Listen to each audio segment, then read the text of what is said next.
Amen. Gloire à Jésus-Christ. Amen. Dieu. Jésus. Le Saint-Esprit. Développer le thème sur Dieu, qui il est. Qui est Jésus? Le thème sur la grâce. Le chrétien face à son temps libre. Comment occuper son temps libre? Amen. Amen. Même traiter les thèmes comme l'hygiène corporelle dans la vie du chrétien. Ah oui. Parce que si je ne sont pas éduqués dans ce sens-là, quand ils rentrent dans les foyers, là, il n'y a pas à faire d'hygiène corporelle. Et c'est délicat. Amen. Amen. Le foyer chrétien.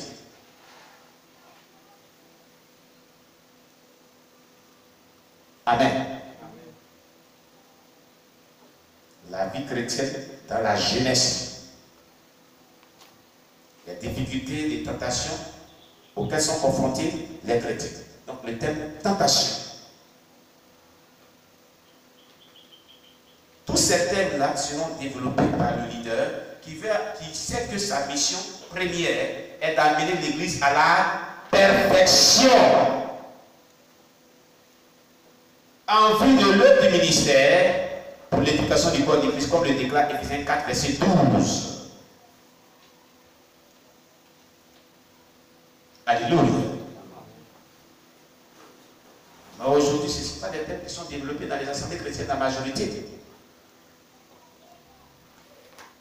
Et c'est quand même dommage. Une église qui traite ce genre de thèmes prépare l'église à la rencontre du Seigneur. Le leader qui va traiter ce genre de thèmes en prédication puis en enseignement biblique, il joue son rôle. Parce que Dieu dit qu'il doit amener l'église à la perfection. Dieu il a dit dans Éphésiens 4, verset 11. Celui qui est monté, c'est le même qui est descendu. Il a donné les uns comme apôtres, les autres comme prophètes, les autres comme docteurs et pasteurs, et docteurs évangélistes, d'autres comme pasteurs, pour le perfectionnement des saints. La première mission, c'est pour qu'ils puissent perfectionner les saints. Il veut amener les saints à la sanctification. Donc il y a des thèmes qu'ils doivent développer dans leurs enseignements, dans leur prédication. Et il y a certains éléments qu'ils doivent vraiment appliquer dans leur ministère, pratiquer dans leur ministère, pour les amener à accomplir cette vocation. Alléluia. Mais c'est parce qu'on constate aujourd'hui dans le corps de Christ, la majorité. A priori, ce que les gens disent, ce que les gens prêchent, c'est pas ça. Très peu, si on prend au moins 600 pasteurs dans un endroit, vous allez peut-être 2 ou 3 qui prêchent ce genre de terres. Le reste là, les 97, 98 là, ce n'est que autre chose qu'ils prêchent. Autre chose qu'ils enseignent. Ils ne préparent pas l'église pour le retour de Christ. Ils ne préparent pas l'église à se sanctifier. Et ce qui fait que le corps d'église est plein de désordre et est souillé. L'église, vous voyez, quelqu'un disait que un jeune qui a fini ses études est sorti directeur de société. Il s'est conservé vierge jusqu'à ce qu'il finisse ses études. Il avait vraiment envie de se marier. Il a dit, je sais où il aller prendre ma femme. Dans une église évangélique. Parce que je me dis que là-bas, au moins, la moralité est bien enseignée. Et les gens sont bien éduqués. Mais ça demande ce qu'il a été déçu. Voilà comment nous, l'église, on fait autre chose. Ah oui, déçu. Donc, l'image réelle que les païens ont de l'église, ce n'est pas ce qui se déroule réellement dans le corps de Christ. Parce qu'en temps normal, l'église doit présenter une image de pureté, de bienséance, de bonne vie, de modèle à suivre. Mais aujourd'hui, l'église est pourrie. C'est un livre. Regardez, quelqu'un disait qu'il était tellement déçu qu'il dit, je ne vais plus jamais. Ce sont les phrases qu'il prononce, je ne vais plus jamais. Oh, on ne dit pas jamais. Tellement qu'il était en train de dire, je ne vais plus jamais. collaborer en affaires avec les chrétiens. Il avait investi dans une affaire. Il employait les chrétiens. Ils ont dilapidé son affaire, c'était tombé. Il dit, je regrette d'avoir collaboré avec les chrétiens. Je vais me tourner vers les païens. Ce n'est pas décevant ça.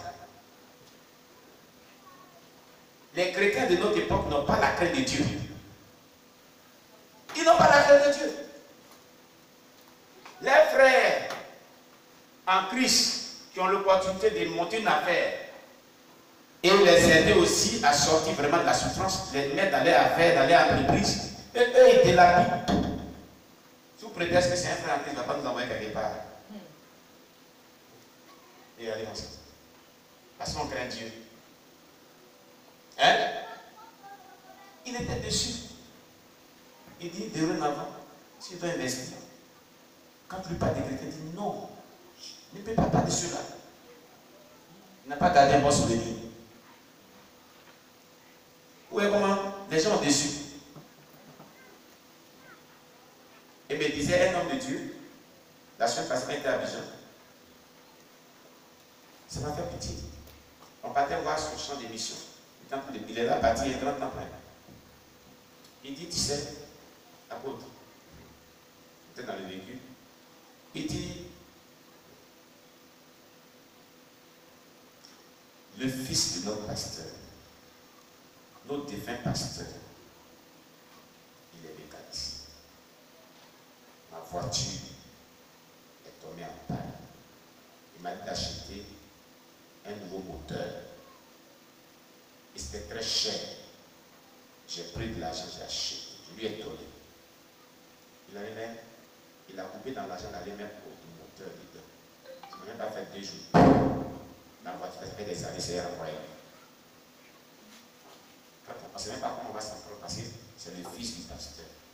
Le pasteur ne vit plus, dans ma pasteur est là. Et maintenant, en convocation, on va dire non que tu es chrétien. On fait comment dans cette année? La voiture est une de mes moteurs là, ça fait des années c'est là. J'ai rallume même qu'on a donné l'argent pour les payer. On ne s'y connaît pas. Moteur la paix, ça va faire 2 jours. Nouveau moteur, ça va faire 2 jours. Voilà les chrétiens, voilà les œuvres des chrétiens. Les œuvres des chrétiens.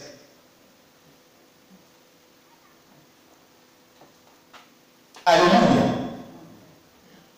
Et tu vois, même on est là, on se demande, mais on est chrétien à comment même? Comment est-ce qu'on est chrétien? Un chrétien, c'est celui qui vit sur la parole de Dieu, qui craint Dieu, qui ne cherche qu'à faire du bien à son prochain. Même si on le fait le mal, il doit faire le bien. C'est pour ça que je lui dis, ne rends pas le mal par le mal. Nous poser de cette phrase, c'est-à-dire rendre le mal par le bien. Est-ce que je parlais dire? Mais le chrétien, il va faire le mal. Le chrétien de notre époque. Dieu n'en veut pas. Écoute, Dieu n'en veut pas. Il ne veut pas ce genre de vie. Alléluia. Chers bien-aimés, voici donc ce que je voulais vous dire ce midi. Si nous avons compris donc les 3 objectifs communs des 5 ministres de Dieu, qui est le perfectionnement des 5 premiers objectifs, des objectifs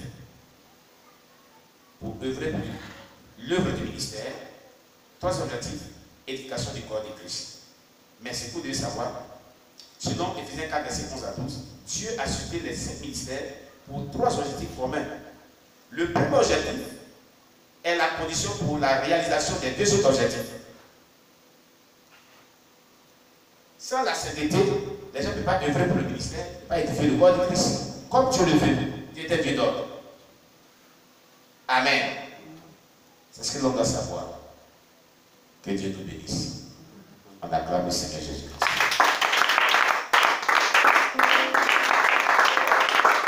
Gloire à Jésus-Christ. Bien-aimé, qu'as-tu compris durant tout notre parcours de ces jours, ce dimanche, les 2 messages qu'on a pu vraiment parcourir ensemble? Qu'est-ce que tu as compris? Qu'est-ce qui t'a marqué? Qu'est-ce que tu as compris? Sur quoi Christ a attiré ton attention véritablement comme sur toi? Qu'est-ce qui a touché ton cœur? Qu'est-ce que tu as appris de particulier encore aujourd'hui? De surplus encore sur ta connaissance? Il t'a beaucoup édifié sur ce matin. Depuis ce matin jusqu'à cette heure. Oui. Qu'est-ce qui t'a vraiment, de manière particulièrement touché? Il n'y a personne.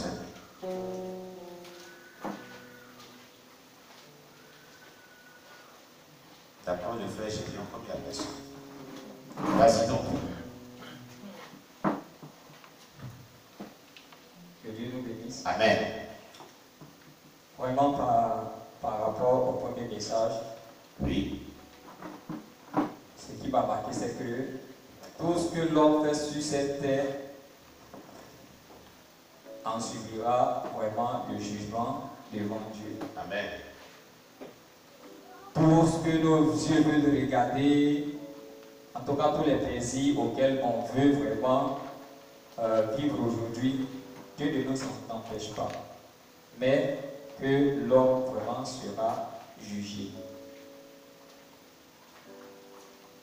Hier, lorsque j'étais allé avec le frère Gédéon à l'évangélisation,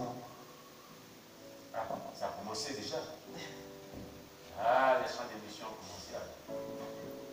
on est tombé sur un frère. C'est pas le frère Gédéon, le frère Josué. Et le frère Josué. Voilà. On est tombé sur un frère pour dire que quand nous on évangélise, on ne doit pas dire que Jésus doit venir pour les chrétiens. Que c'est même pas dans l'église, Jésus même, c'est même pas à cause des chrétiens même que Jésus vient. Que Jésus ne vient pas pour les chrétiens. Un frère qui va dans une église. Il dit que Dieu va chercher ses enfants dans les maquis, les pénétrons. Le retour de Jésus, il va aller les chercher dans les maquis. Il va aller les chercher dans les maquis. Lorsque j'ai pris le verset pour essayer de lui éclaircir, il dit non. Vraiment, actuellement, si tu veux, on prend un rendez-vous. Chose qu'on a acceptée.